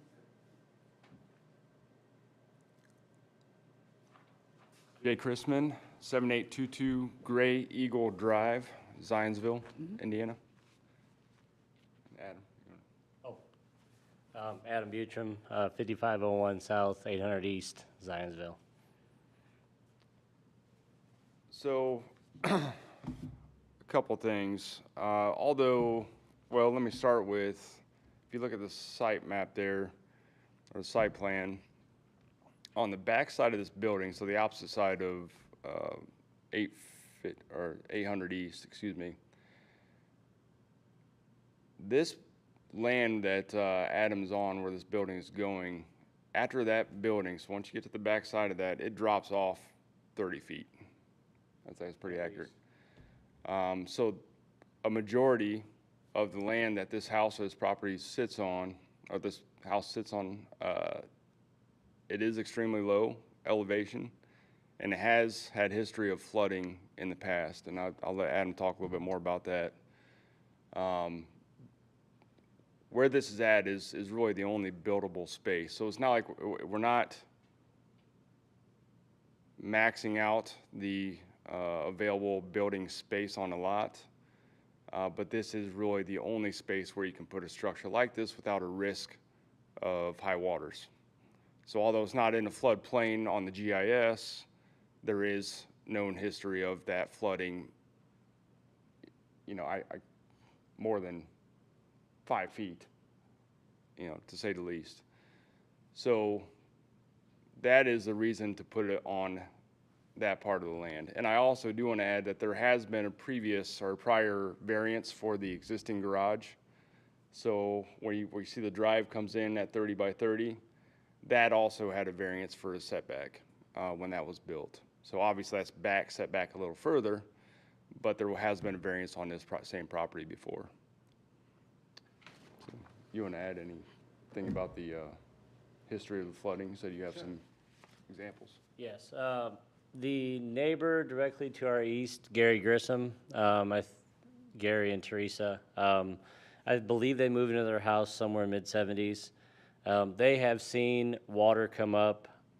We have on the back side of my house, on the back side of my house, there's a retaining wall down where, because essentially what it is, off of 800, there's like a valley. So my house is there, we're up on a hill, then there's a valley, and then it goes up to Gary Grissom's house, right? And then there's a creek that goes down the center of our land. And Gary Grissom has told me he's seen it come up to our retaining wall, which essentially is pretty much right out the back door of our walkout basement. Deborah Harmon listed, I'm not really sure what the relation is, but the man I spoke to is Bill Harmon or William Harmon, who lives in that house, the property across the road. He's seen the water cross the street. And then Steve King, which is 2 houses down to the east of Gary Grissom, he has spoken to me about flooding too. He's done a lot of rock work, landscaping work for me here recently, and he's definitely mentioned some flooding back there. Asked me if I was going to build up the property another 5-6 foot just to be able to eliminate the threat, but it's not labeled or listed as a FEMA flood zone, but like I said, these 3 neighbors have seen it flood. Yeah, that's the main argument here is flood. Yes, it's just over 2 acres. I had a lot of what sparked the conversation from my neighbors was I had a lot of trees fallen down on that property in the area where I planned to build a shop originally, and I mean 3 of them came right out the back and asked me, are you going to build that area up? It's going to flood. I said, well, it doesn't seem like it would. It's not in a FEMA zone, this and that. And they said, well, we've definitely seen it come up to your retaining wall, come up over the road. So I don't really want to spend, $80,000 on a building down in an area where it can potentially flood within the next, maybe 1,000-year flood zone. But then next year after I finish building, it ends up flooding out. So that's kind of where I'm looking at. And even you, Mr. Fetter, I think you mentioned if you lived in Zionsville long enough, you've seen flooding. Well, this is definitely the risk. And I think Fishback Creek actually goes through the property across the street, and it is a FEMA flood zone. And I don't know that this creek drains into Fishback, but I mean, you have a FEMA flood zone right across the road. Ours technically isn't, but it's definitely a risk for flooding. And I think you mentioned upgrading, a possibility of improving the area into the right-of-way. That was another issue with the building. Yeah, so, nobody can, so the town does these plans, right? Sure. And the plans are, contingent on, most of the time in road improvement, it's contingent on financing and that type of thing. So we do these plans, and it's called the thoroughfare plan, which we can get you a copy of. It's a pretty thick document. But anyway, these plans identify certain streets in our community. In your case, 800 is identified as a collector. And so what that means is when we do, as a town, want to come through and improve this road, right, which that could be 20, 30, 40, 50 years. We may never do it, right? You just never know. But the plan identifies this as a collector, which means that it's dictated and identified 40 feet of right-of-way from center of the road. So whenever that plan happens, if it was to happen, which it may never, right? There's 1,000 things that could change. But if that was to happen and that plan was actually complete, and I mean, that plan has been completed, it was adopted, right? So if that ever happens, when you build the town, when we come through to acquire right-of-way to build that road, the town's going to have to essentially account for we're going to have to pay you for taking your building, right? And so what I'm telling the BZA is, maybe it may never happen, right? Or it may happen 10 years from now or 15 years from now. I have no way to predict that. But the right-of-way in that thoroughfare plan says 40 foot. And if you put it 20 feet from the center of the road, just know that at some point when we improve 800 East, that the town's going to have to compensate the property owner for taking the structure. And Okay. essentially, you're creating a problem that the town's going to have to pay for in the future. So by granting the variance, we're giving him permission to build there, which means the town is then on the responsible for paying for the building should that right-of-way be needed. Yeah, you essentially. can speak better than this, but when the town comes in and acquires right-of-way, the town can't just come in and just, oh, we're taking No, it. I We have to, understand. we have to compensate the owner But for the the act of land our and the giving things that we're variance taking. essentially puts the town on the, Yeah, remember, and I think Jonathan covered this in his staff report, but I mean, the setback exists for a reason. Front yard setbacks are not because we like houses to be so far off the road because of aesthetic reasons. That's not what it's about. Every zoning ordinance in the United States has setbacks, front, side, rear. The front setbacks are all about transportation issues. And so this analysis or this conversation is exactly what we have to think about, which is, yes, are we, if we allow that, to your point, if we allow this, are we perhaps putting the town on the hook for paying for it to be torn down? Absolutely. we're giving them permission to build there. That's absolutely right. So I see that, and you mentioned that there had been another setback granted, encroachment on the setback, and that happens to be in our documents here, and that was an 18-foot, 18.75 feet into the setback, and you're asking for 50 feet into that setback. So that's substantially different than what had been granted previously for the other garage. Other comments or questions for the petitioner? Do we have anybody online who would like to speak? Nope? Okay, thank you. Comments? I'm afraid it's a disappointing day in this regard. Oh. I agree with the staff's position that we create safety issues by allowing this, and that I've got 18 acres, and some of it gets wet, and I can't put buildings on it, and it's frustrating, but it's the property I bought. Right. And so I don't see unnecessary hardship being crossed in this case, I'm afraid. Wish it was different.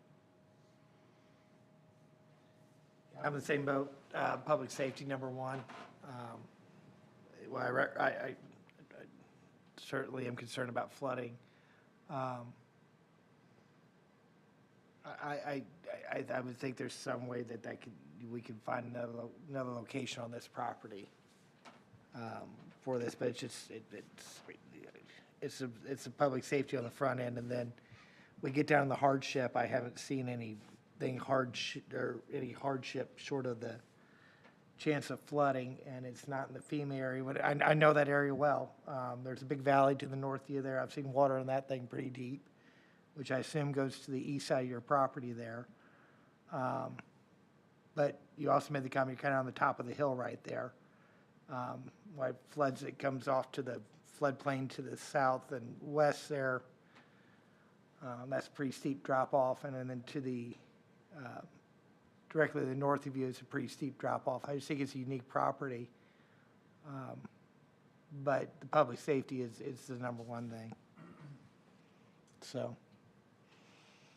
Yeah, while I think that the GIS very rarely has updated flooding plans, like 100% probably know what you go through. I mean, they can be very out of date on the last time they've updated their flooding.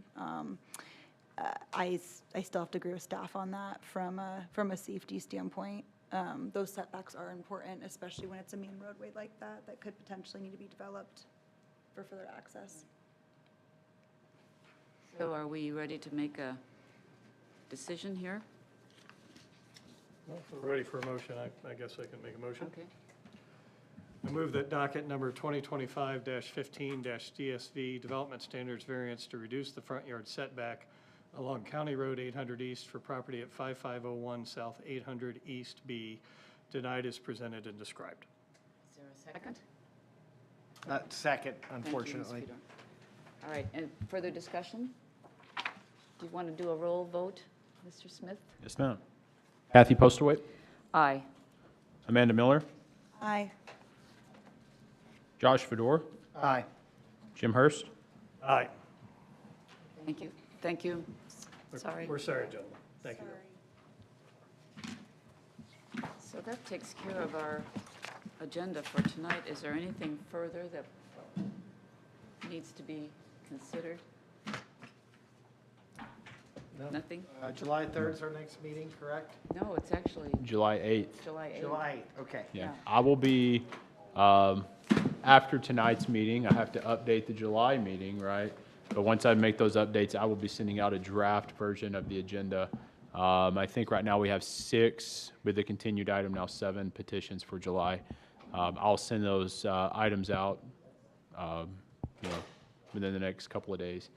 And then, as I always request, the sooner you can let me know your attendance, the better, because as you can tell, people are impacted when there's just 4 when somebody's gone. And so the earlier I can let the petitioners know, the better and more appreciative they are of it. So when I send that out, if y'all could let me know if you're able to attend the July meeting, I would appreciate it. Yes, for certain. So. Thank you. If nothing else, then motion to adjourn? So moved. Second? Second. All in favor? Aye. We stand adjourned till July. So tell me what happened with the first What's that? special